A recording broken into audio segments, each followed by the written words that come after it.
29শে April Jagatballavpur বিধানসভা কেন্দ্রের নির্বাচন। সেই নির্বাচনে আমাদের প্রার্থী হচ্ছে সুবীর চ্যাটার্জি। ওর পরের মিটিং এ চলে যাবে সুবীর চ্যাটার্জি। এবারে যিনি বিজেপির প্রার্থী হয়েছেন তিনি গতবারও 2021-এ প্রার্থী হয়েছিলেন। এই যখন নির্বাচন আসে তখন প্রার্থী হয়, দেয়ালে একটু নাম টাম লেখা হয়, একটু ঘোরাঘুরি করে, আর যে নির্বাচনে হেরে চলে যায় 5 বছর আর কোথায় তার যোগাযোগ নেই। আর কেউ দেখতে পায় না, কেউ দেখতে পায় না, কেউ দেখতে পায় না।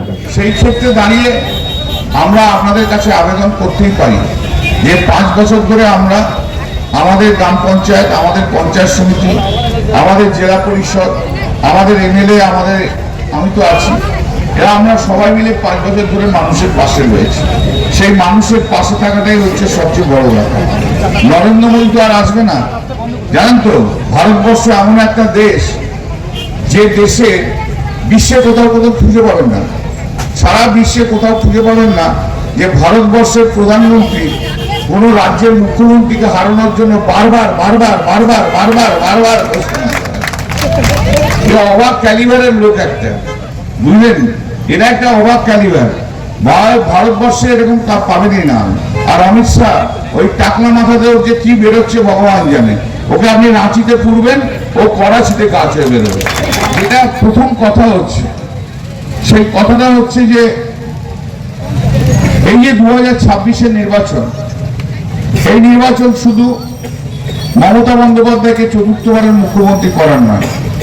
মমতা বন্দ্যোপাধ্যায় পশ্চিমবাংলার চতুর্থবারের মুখ্যমন্ত্রী হবে, সে দেয়াল লেখা আছে, যেটা বিজেপি পড়তে পারে না, হবেই হবে।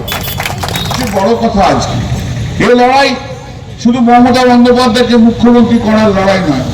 এ লড়াই বাংলার বুকে শুধু নয়, ভারতবর্ষের বুকে গণতন্ত্র যে অধিকার করে নিয়েছে, মানুষের যারা অধিকার কেড়ে নিয়েছে, সেই অধিকারকে ফিরিয়ে নিয়ে আসার লড়াই। এই যে এসআইআর এর মাধ্যমে প্রচুর মানুষের ভোট কেটে নিয়েছে। প্রথমে কি টার্গেট ছিল ওদের? কেন এসআইআর এভাবে নাম কাটতে গেল? প্রথমে টার্গেট ছিল যে যত অন্য রিলিজিয়ান আছে, হিন্দু ছাড়া যারা অন্য রিলিজিয়ান আছে, যারা মাইনরিটি রিলিজিয়ান, মুসলিম রিলিজিয়ান, তাদের শুধু নাম কাটবে। নাম কাটলেই পশ্চিমবাংলায় জিতে চলে আসবে। এখন কি দেখা যাচ্ছে? এখন দেখা যাচ্ছে যে 90 লক্ষ লোকের নাম বাদ গেছে। সেই 90 লক্ষর মধ্যে আমি এটা বারবারই বলছিলাম, প্রথম থেকে বলছি যে টার্গেটটা যেখানে করেছে সেখানে লাগবে না। যেখানে টার্গেট नजर एक दिख है लेकिन तीर लगा अलग दिख जाए, समझा ना? नजर एक दिख है लेकिन तीर लगा अलग दिख जाएगा। ওদের টার্গেট ছিল কি করে মুসলমানদের ভোট বেশি কেটে দেওয়া যায়, কিন্তু টার্গেটে হয়ে গেল, নজর ছিল ওদিকে। এবারে ভোট কাটছে কত?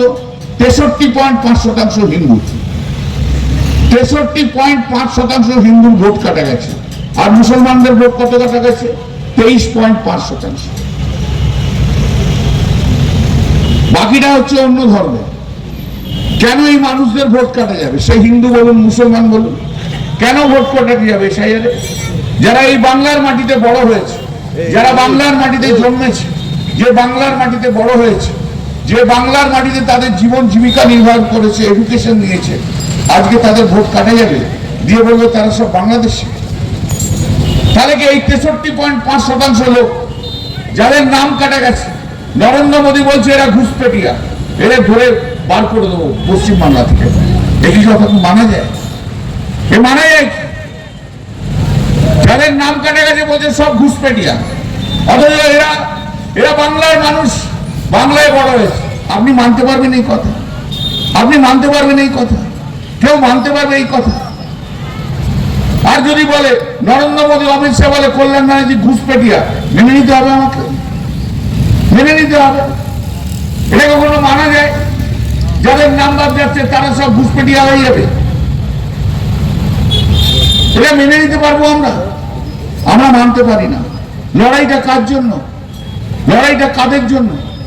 লড়াইটা হচ্ছে আমরা যেমন সারা বছর ধরে মানুষের জন্য লড়াই করি, আজকের লড়াই যে জায়গায় এসে দাঁড়িয়েছে, এই লড়াইটা আপনাদের করতে হবে। শুধু জগৎবল্লভপুর বিধানসভা কেন্দ্রের নয়, সারা পশ্চিম বাংলার লোককে গর্জে উঠতে হবে সেদিনকে প্রতিবাদের গর্জন, সেই গর্জনের মধ্যে কিভাবে গর্জন না আপনাদের ঘাসের উপর জোড়া ফুল চিহ্নে এমন ভাবে ভোট দিয়ে যেতে হবে যে মমতা বন্দ্যোপাধ্যায় 230 থেকে 240টা সিট জিতে নিয়ে আসলে ভারতবর্ষের বুকে আওয়াজ হবে এই পশ্চিম বাংলা যে রাস্তা দেখেছে সেই রাস্তায় আসল রাস্তা, সেই রাস্তায় চলতে হবে।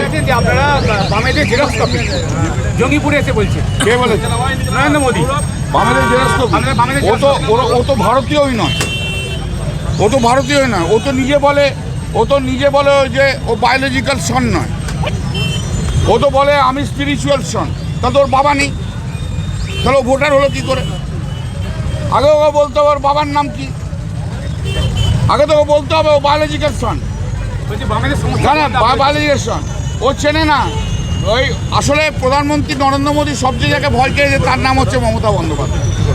জানে মমতা বন্দ্যোপাধ্যায় 230টা সিট নিয়ে জিতে এলে ও ভারতবর্ষের আগামী দিনে প্রধানমন্ত্রী থাকবে না। যে দুটো ক্র্যাচ আছে না, ক্র্যাচ একটার পর একটা পড়তে থাকবে, আর ভারতবর্ষে লোকসভা শুরু হয়ে যাবে ইলেকশন।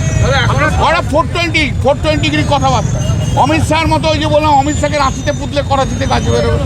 সবচেয়ে বড় গুন্ডা যাদের রয়েছে সেটা হচ্ছে বিজেপিতে, সবচেয়ে বড় লুটেরা যারা রয়েছে বিজেপিতে, সবচেয়ে বেশি করাপ্টেড যারা রয়েছে তারা বিজেপিতে রয়েছে।